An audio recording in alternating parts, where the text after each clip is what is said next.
Hello and welcome to the Sweaty and the Farmer and the news, where we bring you the news of all the dead things this week, because it's been a trend. This is a weekly show where we discuss some of the most important news in the gaming world. I am the London Gamer, the Sweaty. And I am Lucho the Farmer. Thanks for coming together this week to talk about some relevant news.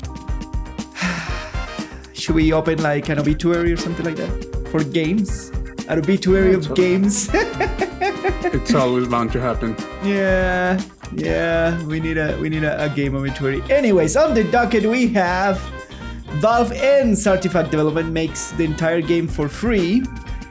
There's a big budget open world D&D game in development, and finally, unsurprisingly, E3 live event has been cancelled this year again. So, RIP Artifact.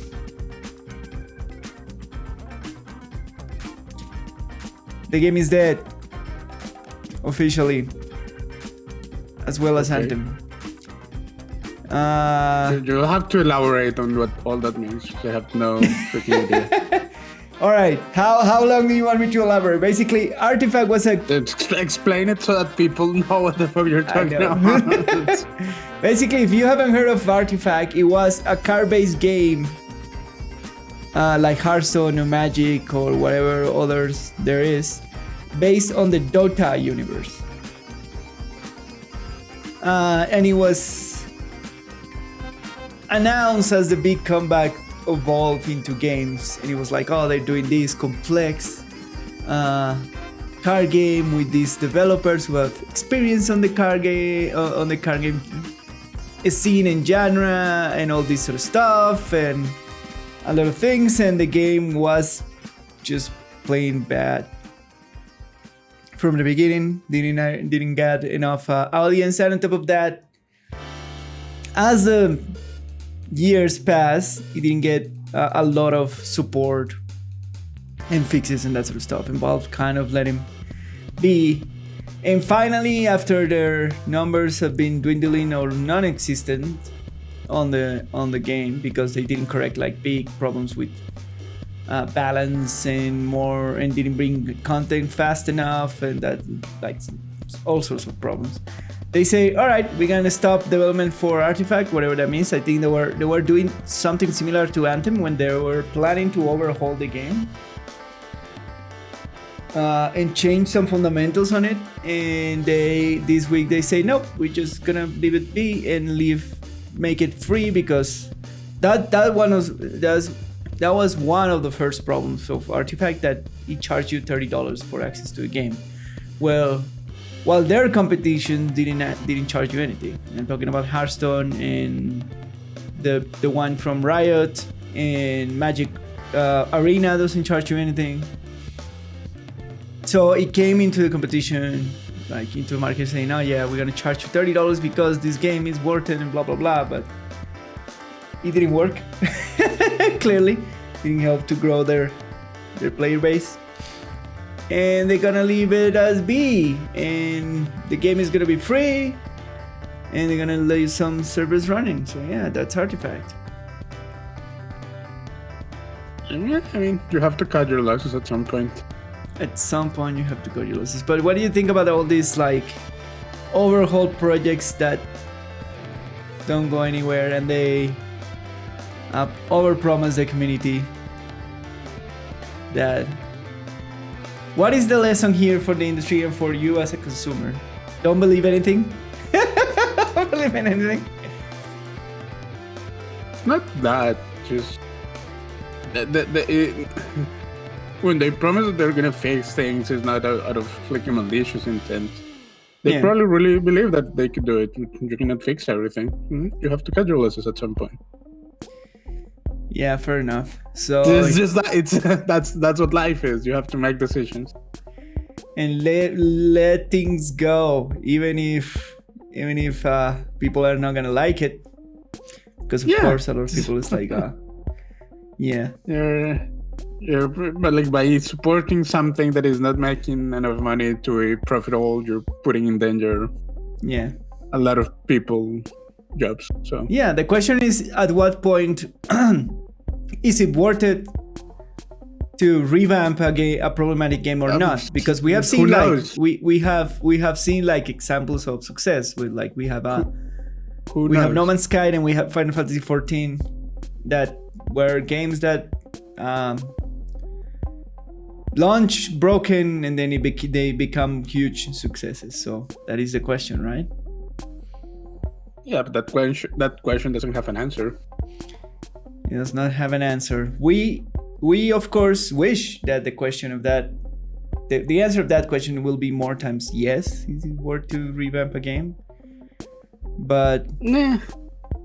Sometimes it's no. And we have to let things die. I think the only thing is like sometimes the industry gives you too much hope to the community of the guys following the game. Over-promising stuff and that or not being clear enough. I don't agree with that. I do believe that the developers wanted the game to work. Yeah, but they wanted to have the time to fix it. Yeah. And they came out and said that like we're gonna put the work. They did. They couldn't achieve. It's fine. Like you cannot account. Like it is naive to think that you can achieve anything that you so desire. You're gonna fail a lot of things in life. All right, fair enough. That's what life is like. You have to. That's what growing up means. That you have to come at peace with your failures, and that is absolutely true. That is absolutely true. But so it's do I believe Valve overpromised? I don't think so. I do believe that they thought they could save the game, and that they did the work, but you cannot pour infinite money into a project just because you believe in it. That is true. like if something is not working, like not only for a company but like for any person, if like, something is not working in your life, at some point, no matter how much you have invested in that thing, you have to say, okay, it's time to stop. Yep. Move on. It's time to stop. Will we ever stop with this podcast, Lucho? Then is a big question. We cannot say. We don't know what the future holds. So is it sad? Yeah, but like, can you compare this to 14 or No Man's Sky or even Warframe? Not really. Yeah, they're completely different positions. Like 14 was the flagship of a long and proud company that were not willing to. We're willing to risk the company to save their most beloved franchise. No Man's Sky was basically a Hail Mary attempt of saving itself, and it was an all-in gamble, and that one happened to succeed. Same for Warframe. We've seen the No Clip documentary. Warframe was also a Hail Mary attempt. Yeah. This kind of 1 in a million chance of this shit is gonna work. Yeah. And it did, but it almost bankrupted the company. Yeah, that's the thing that you have to remember about these things. It's like every time we have one of those like Hail Mary stories of salvation, the risk that the people involved in that take is huge, is tremendous, is crazy. In most of the time, because it is an actual risk to try to save a franchise. So the safest route is just let it die. It's not safest. It's just like a good management team needs to weigh the risk against like the rewards. Yeah, just completely destroying the company in the process. But then I will argue that Valve has like infinite money, so. Yeah, but like they'll probably still have to. If they pour in the money and it doesn't succeed, they'll probably let the team go. Yes, that is true. That they'll have. It's not like, oh, we're a big company. No, big companies have layoffs. Yeah, you're right. Okay, right. It's still not the company gonna go down, but you'll hope a responsible CEO, CFO, CEO to know when to cut the losses and say, okay, it's better to let this die than fire tens or possibly hundreds of people. Fair enough. It's sad because sure it's a project that dies, but if this can save people's jobs, yeah. Well, rest in peace, Artifact. I guess you will be remembered as a thing that happened. Maybe not. As a part of a history of the Valve games library, I guess. But beyond that, this game didn't do anything remarkable. Like, didn't revolutionize anything. So, it's fine. It was a fine attempt. Yeah. All right. To more exciting news. There is big budget open world Dungeons and Dragons games in development, and I'm not talking about like we know that there is a lot of games based on Dungeons and Dragons. We're talking about Baldur's Gate franchise. A lot of old RPGs are based on the D&D's franchise. Even the actual ones are still hell inspired by, like, a lot of recent RPGs are hell inspired by D&D system. We're talking about like directly Dungeons and Dragons, open world game, MMO style, RPG style kind of stuff. And there has been like apparently multiple war projects in progress as everything else. But Hidden Path developer actually confirmed to a job call through Twitter, saying that we have a AAA third-person open world fantasy RPG inside the proper Dungeons and Dragons lore. That would be super interesting to see because we have seen so many successful video games based on the Dungeons and Dragons. We've seen a fair share. Yeah. You can even say like World of Warcraft is based on Dungeons and Dragons. Right? Baldur's Gate is the closest one, which is the one that gets super close to what Dungeons and Dragons is, especially to Forgotten Realms kind of side of stuff. They actually have like tentacle people, like tentacle monsters. Like, they're super close. Baldur's Gate is, you could like, if you change the title Baldur's Gate from Dungeons and Dragons Forgotten Realms, you won't notice the difference. I mean they're well known for being a close representation of D&D. Yeah, and on that topic, Diablo, the original one, was based in Dungeons and Dragons. Yeah, but again, format. A lot of RPGs have been inspired by D&D, and quite a lot. Correct. So, what are you expecting from this D&D fantasy AAA third-person RPG open world? Do you want to be some kind of hybrid MMO or like a single-player story? Or like a game as a service kind of thing? What do you expect? What do you think the focus of the thing is? What do I think? I don't know. What do I would like? What do you want? Yeah. That's a different question. Yeah. Like a single player wouldn't make. Okay, so what's appealing of any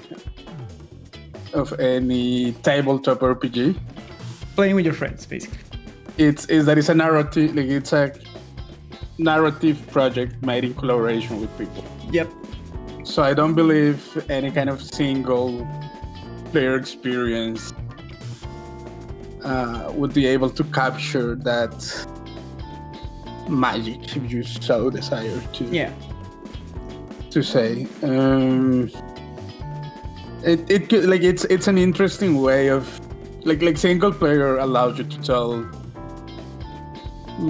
probably a very compelling story. Yeah. But it loses that collaborative effort of sitting down with your friends. I don't know. Tabletop RPGs are a very social thing. Correct. Yeah, correct. So maybe a more co-op oriented game. MMO, it could be MMO. It doesn't have to. If the focus is co-op, I think I'll had a better chance. For as not as big of a fan as I am of D&D. Yeah. As in,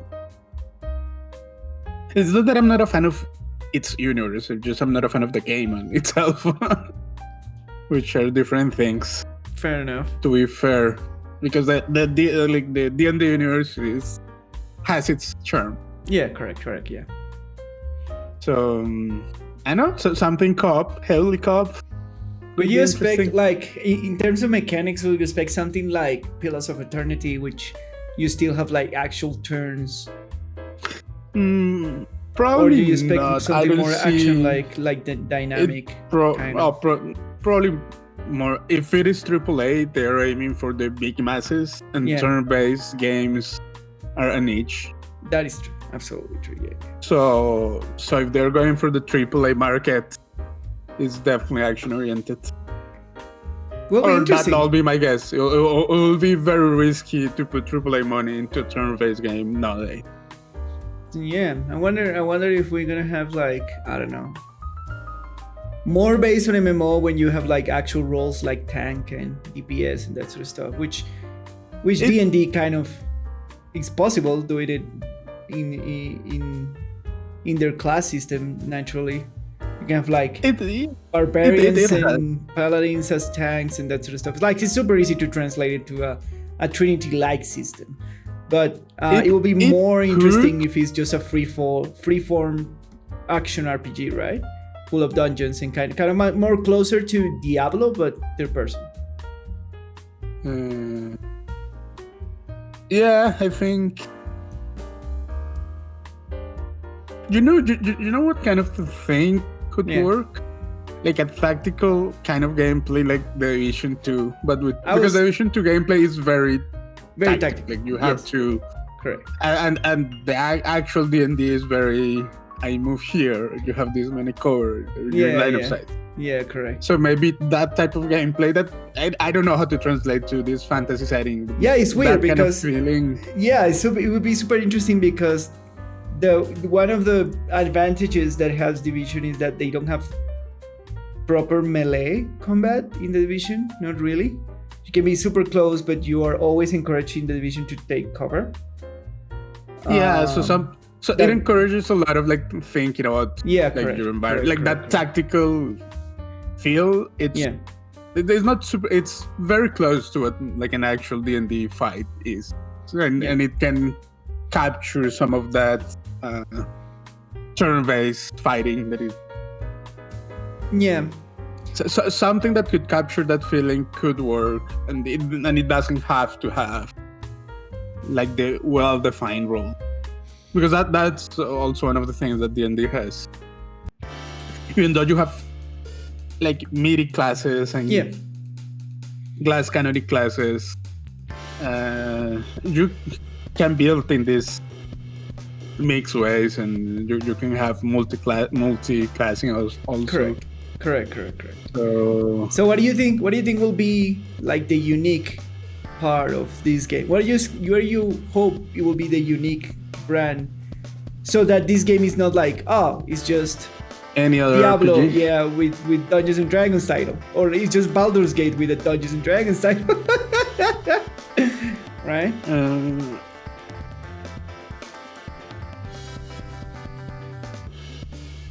I don't know. I don't know. It's really hard because a lot of things have been inspired by D&D. Yeah. At this point, so that is true. I think if they go in that direction that you were mentioning about making it feel closer tactical to the Division, that would be a good. I think that would be interesting. Yeah. Is it hard for like this fantasy setting? It's absolutely super hard. Yeah. Yeah, because the whole thing of the Division is like.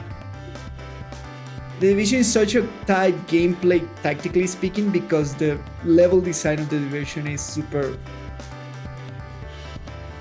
for the tools that you have. So the gameplay of the game itself invites you to think about situations, to not rush into things and that sort of stuff.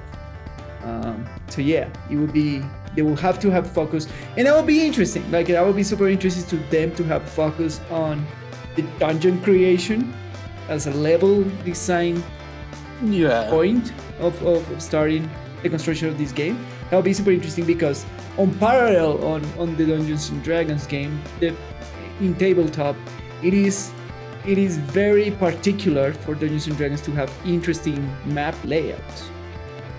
Right? Yeah, that's sure. kind of that's kind of the core of beyond like the normal role playing and throwing dice and that sort of stuff. That's kind of the core of the tabletop experience in D&D as an RPG, is the map layout and the dungeon crawly aspect of things.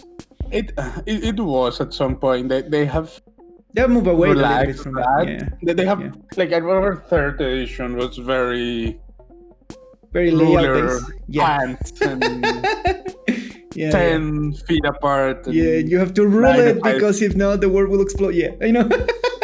But that's what I mean. Edition was very ruling hand. I think 5th edition they have moved away from yes, that, but they have leaned more heavily into a role-playing part of the game. Yeah, but that's what I mean. Like, the roots of the games are based on that very tight layout design. Where in the past days, a great D&D GM was a person who can design very interesting map layers. That'll definitely be one of the core skills. Yeah. So if they give us that kind of tactical sensation from the Division, but in a fantasy setting, it'd be super interesting. I think that could make it different, because a lot of the other RPGs are very like action-y, superhero-like. Yeah. Like Diablo. Like Diablo is not superhero-like, but it's more like bullet hell horde-ish kind of gameplay. Yeah, correct. Yeah. That it's definitely as inspired as it was by D&D. It's D&D tabletop is not that action-y. That is true. It's not that horde. Like you don't get horde by waves of enemies as you do in Diablo. That is correct. That's correct. I imagine something closer to like kind of a combat, kind of like, it's gonna sound weird, but kind of like Gears of War. With Gears of War, you have that opportunity to go hand to hand and melee. Yeah, go to hand to hand melee, that sort of stuff. So it could work. It definitely could work. But if they can hug that more tactical side of the gameplay with the whole fantasy setting, it could be an interesting mix of.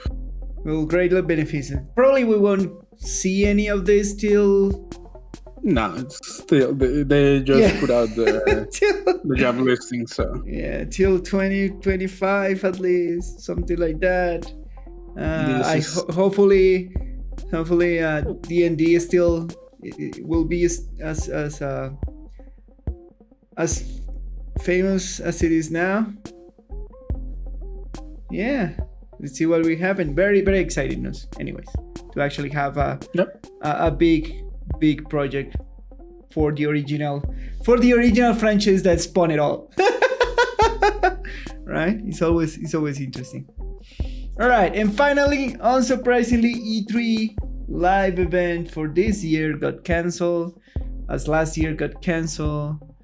The question is, we'll have an online presence, because last year they didn't do an online presence. So now I'm gonna say, just like, what is the point of E3 anymore? I have said that for many years. Yeah. Like, I get the nostalgia back in the console days when it was worth to have this big convention where all the developers will announce and have show floors with demo. But right now, with the internet and everything else, there is no longer a point to go there. Like, and people will say like, but BlizzCon, we want still to be BlizzCon, but by now BlizzCon is more of a community driven convention. BlizzCon has always been mainly a community. Yeah. So that's the difference between E3 and BlizzCon. Yeah, and also people that the attend BlizzCon are like fans that are heavily invested in exactly in the games. Not really like press will be there because Blizzard is still one of the largest developers. Yeah. But it's aimed for mainly for the community. Yeah. So the big difference between E3 and everything else, it was like the majority of all the other things are for the community, and like a place to celebrate the bonds that they form around the game and the franchise and that sort of stuff. And I'm talking about like TennoCon, I'm talking about Path of Exile Con, and all those sort of celebration conventions. All those smaller conventions that were more specific. Correct. But E3 at this point is a relic of the past. All the big developers / publishers and console producers learn to do online interesting shows and their own advising by their own terms, in their own control. And if they want to release demos and that sort of stuff, they can do it through online, and they have had big success with that side of the format. Yeah, go ahead. And more than that, it is just on the age of the internet, it makes more sense to let the people on the internet do the marketing for you. Correct. Yeah. And that if you put out a good show for your community, the word of mouth, and by that meaning like content creators invested in your games and like that kind of stuff, will make more than big E3 announcement. Correct. And with that in mind, we have seen a uprising of like the other side of the E3 is like you can actually go there and test the games that are coming out in the future for a small tier. But on that side, because all these other publishers move to the online side of Factor, we've seen an upstart of alphas and demos and these kind of like online offerings for testing the future games. So there is that's switching. That bit switch as well as there has also been a huge push from the general gaming community for more, I would say, transparency during development. Yeah. And that in itself encourages more demos, alphas, betas, constant communication between developers and players, and that required like all these more alpha, more beta, more. So that's a process that is better done, like as you said, by releasing just small trials. Yeah. More constantly. So it is not longer any special to have a demo of a game. Yeah. On a convention floor. Yeah, I think this convention is a relic of the past. It was fine when we have consoles and not much internet, but by now I don't see a place for E3 to exist anymore. We should have maybe more than it is mainly just for the press to gather, write articles about stuff, but yeah, I don't know, unless they shift it to something more community driven like BlizzCon and TennoCon, that sort of stuff. We don't see this but convention E3 is like there is no company that has interest in putting up the money and the work to make E3 that, because there is nothing to build a community around. I don't know. It will probably has to become like a Gamescom, but there is already a Gamescon.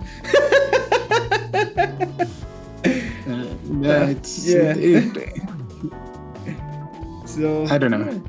I think we should say goodbye to E3 and have nice memory of going there in the console eras where the internet wasn't so prevalent, and we actually had to go and test the cartridges of the new games. The gaming landscape has changed too much with the internet advent. That is true. All right, and that's it for the news this week, my friend. That's all for this week's news with the Sweaty and the Farmer. My name is Lucho. You can find me on Twitter at LuisGPolanco. And I'm the Lone Name Gamer. You can find me on Twitter at the Lone Name Gamer. Don't forget to share, like, click the notification bell, do everything social, subscribe to this channel so you get all the things, leave comments, leave likes, because the YouTube algorithm likes it, so we can get more recommended and traction and all that sort of stuff, YouTube things. Share it with everybody, show it to everybody that you can, and encourage them to engage with the content. So thanks for coming to the Sweaty the Farmer and the news. See you next time. Bye. Bye.